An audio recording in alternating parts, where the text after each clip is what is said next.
adik-adik mahasiswa peserta mata kuliah fisika modern. Hari ini kita kembali ketemu untuk pertemuan yang ketiga di MK Fisika Modern ya.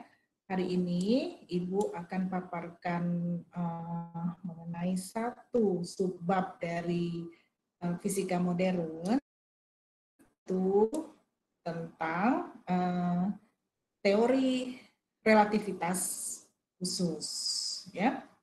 Di subbab yang awal itu relativitas Newton. Nah, Einstein, dia seorang ilmuwan fisika, dia telah menyatakan tentang prinsip relativitas yang bunyinya hukum alam yang sama berlaku untuk semua pengamat yang bergerak dengan kecepatan konstan. Jadi untuk pengamat yang 1, 2, 3, untuk pengamat yang diam, untuk pengamat yang bergerak, maka hukum fisikanya adalah sama. Nah, relativitas itu berdasarkan masing-masing orangnya dan harus mutlak sesuai dengan hukum alam yang bersifat universal. Ya. Jika ada sebuah mobil dan kecepatan mobil itu konstan, di dalam mobil ada sebuah bandul, maka bandul itu akan tetap ke bawah, tidak bergerak ke atas, tidak bergerak ke bawah dengan membentuk sudut. Karena apa? Karena mobil itu kecepatannya konstan. Ya. Kemudian kasus yang kedua, jika ada pesawat dengan kecepatan yang konstan 1000 km per jam, kemudian di dalamnya ada orang itu melempar koin ke atas. Maka koin itu akan lurus ke atas, kemudian jatuh lagi ke bawah dan kembali ke tangan si orang tersebut.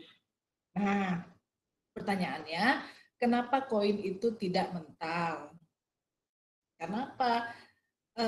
Kecepatan pesawat itu sangat tinggi. Jadi kenapa kenapa koinnya tidak menempel? Karena hukum yang berada di situ berdasarkan kerangka acuan sifatnya adalah inersial, ya. Karena apa? Semua orang yang berada di situ, baik koin itu geraknya mengikuti gerak pesawat. Nah, orang yang berada di dalam pesawat itu tetap melihat koin lurus ke atas, ya. Nah, masalahnya ketika orang di luar pesawat itu melihat koin, orang yang di luar pesawat itu melihat koin itu tetap ke atas dan ke bawah, ya. Namun sekaligus juga gerak ke kanan dengan pesawatnya. Jadi si koin ikut pesawat. Nah, dari peristiwa ini bisa kita katakan bahwa tidak ada gerak yang absolut. Ini ya. Ada masalah yang sedang diperhatikan oleh Einstein pada saat itu, yaitu hukum Maxwell dan transformasi Galileo. Hukum Maxwell itu ada persamaan matematis yang meringkaskan antara persamaan listrik dan magnet. Ada 4 persamaan. Keempat persamaan ini bisa menggabungkan antara listrik dan magnet menjadi gelombang elektromagnetik. Nah, contohnya ada cahaya, sinar X, radio yang merupakan sinergi dari medan listrik dan medan magnet, ya. Tapi masalah yang kedua tentang transformasi Galileo, Einstein itu melihat pada pertentangan antara hukum Maxwell dan Galileo. Nah, jika ada magnet yang didekatkan dengan kumparan pada kecepatan tertentu dengan persamaan A, contohnya, maka akan timbul induksi elektromagnetik antara listrik dan arus. Tapi sebaliknya, jika ada kumparan yang kita dekatkan ke magnet, maka akan muncul arus juga, ya. Yang pertama, magnet yang mendekat ke kumparan, yang kedua, kumparan yang mendekat ke magnet. Nah, di sini kita butuh dua persamaan. Nah, yang jadi pertanyaan, kenapa kita butuh dua persamaan? Nah, ya, kenapa tidak hanya satu persamaan aja? Nah, ya,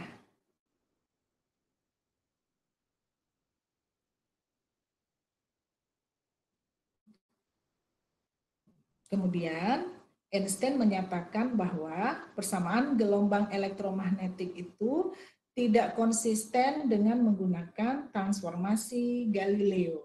Ya, ini ada sedikit penjelasan tentang transformasi Galileo. Misalkan ada kerangka acuan di S. Di S itu ada sumbu X, Y, dan Z. Lalu ada kerangka acuan lainnya, seperti misalnya kita naik pesawat. Jadi kerangka acuan berubah secara terus-menerus, yaitu X, Y, Z, X aksen, Y aksen, dan S aksen. Jadi pesawatnya diam di S dan kemudian bergerak sehingga kerangka acuannya berubah menjadi S aksen. Misalnya ada benda di S aksen, bendanya diam. Menurut orang yang ada di S, posisi benda sejauh X dan tingginya setinggi Y. Ya, maupun tidak belakang, sumbu Z-nya itu adalah 0.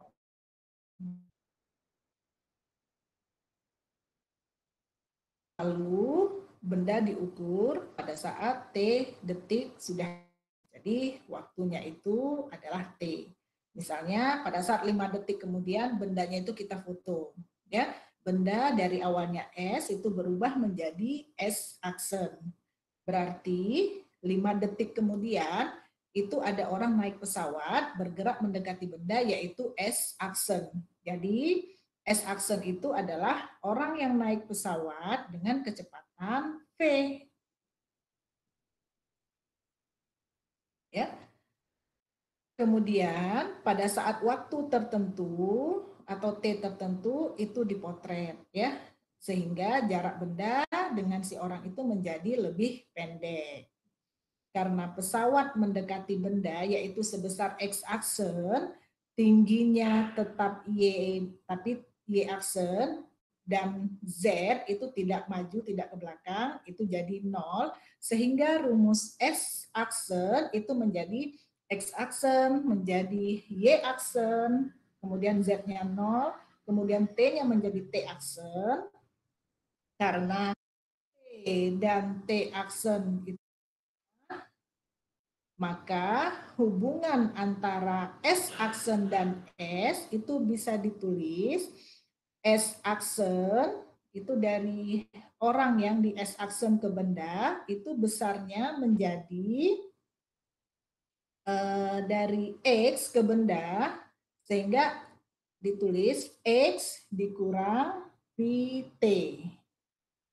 Dengan T adalah waktu saat di foto atau dipotret. Kemudian Y itu menjadi Y aksen, besarnya Y, Z aksen itu sama dengan Z, sama dengan 0, dan T aksen sama dengan T. Nah, inilah semua yang disebut dengan transformasi Galileo. Ya.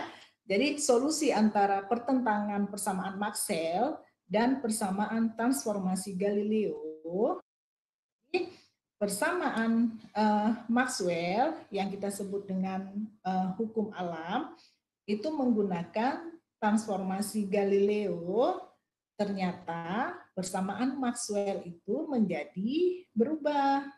Nah, saat itu Einstein harus memilih antara keduanya. Pertanyaannya, apakah prinsip teori relativitas itu salah?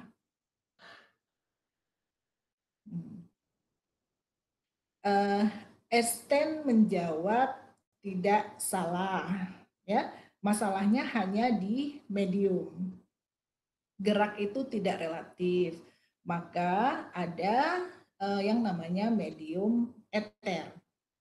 Ya, dengan medium ether, suatu tempat menjadi acuan sehingga bisa ditentukan satu persamaan untuk menjelaskan semua fenomena alam.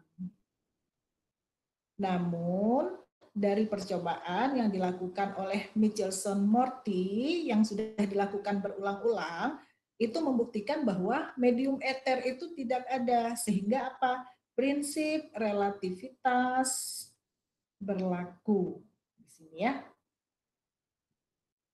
Atau prinsip relativitas itu bersifat universal, sehingga Einstein percaya bahwa teori Maxwell dan teori relativitas itu kompatibel. Dan teori relativitas itu ada dan tidak. Sehingga dalam hal ini Einstein menyebut bahwa cahaya tidak perlu medium dan kecepatan konstan dalam ruang vakum. Nah, demikian pembahasan dalam teori relativitas Einstein. Ya. Sekian dari Ibu. Assalamualaikum warahmatullahi wabarakatuh.